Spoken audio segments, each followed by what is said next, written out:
Well, hi, it's Kurt Frankenberg again with RadioActiveTrading.com, and I'm going to talk today about income strategies for buy and holders.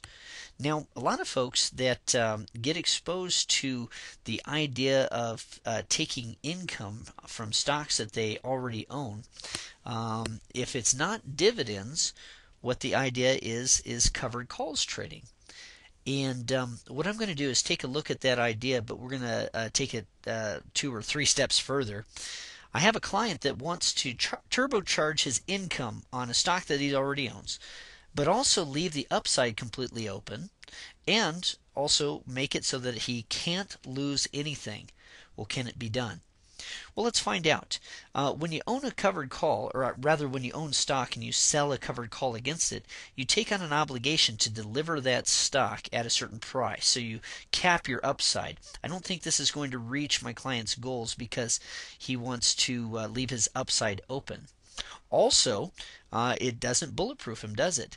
As that stock declines, if it goes down below his cost basis, he's going to end up losing money, and that's not something that we wanted to do.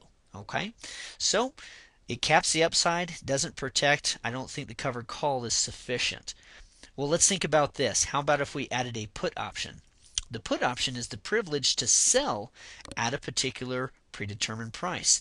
It's an insurance policy. Most folks don't know that you can buy an insurance policy for your stocks, but you can. All right. Now, if we buy stock and we also buy a put option, the price of the put option represents an expense. All right. And it's possible, of course, that the stock could decline, but no more than a certain amount. Okay. And then, of course, the upside is unlimited. As high up as that stock wants to go, it can go.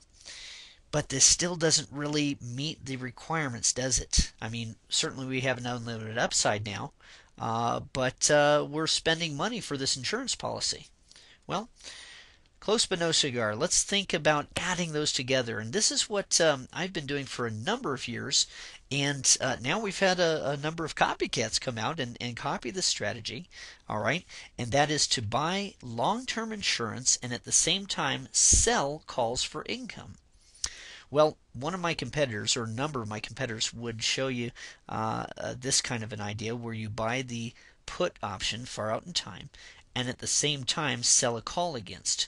Well, let's see how that does. Okay, and while it does give some good chances of profit, it also gives us 2 ways to lose. For example, if the stock goes down while you're holding it, you are going to lose something. And if it stays in this area, you're going to have a nice profit. But if the stock goes up, ironically, if it goes up too fast, you start cutting into what you paid for your insurance policy, and so you start losing money there. Not cool. Okay, well, is there a solution? Well, yes. All right, and at Radioactive Trading, we're all about solutions. This particular situation can be solved by adding a put and a bear call spread. If we already own these shares of stock at a low cost basis, and there's a lot of folks out there that have this situation where their stock is trading much higher than what they bought it for, okay, then we can afford a very, very cheap insurance policy that will still insure it at a very decent level. Then that insurance policy we can pay for by selling a near-term call and buying a near-term call at a higher strike. Okay, so the 2011 January put is what's protecting our stock, but we're going to sell a more near-term June bear call spread. Let's see what happens when we do that. Well, that looks a lot like owning stock, doesn't it? Except for one thing. There's no break-even line on this whole graph. You can't possibly lose. You can only gain if the stock goes up, but you can't lose. Let's take a look at the vital statistics here. We're set up to pick up 128.5% profit in case the stock crashes. We've already locked in our sell price. On the other hand, that stock can continue to go up. If the stock goes sideways or goes down, our bear call spread is going to expire worthless and we can do it again. On the other hand, if the stock goes up, the long call takes over and it's like we own stock again. McDonald's can go up, down, or sideways in this example, and we're going to make money. And oh, by the way, did I forget to mention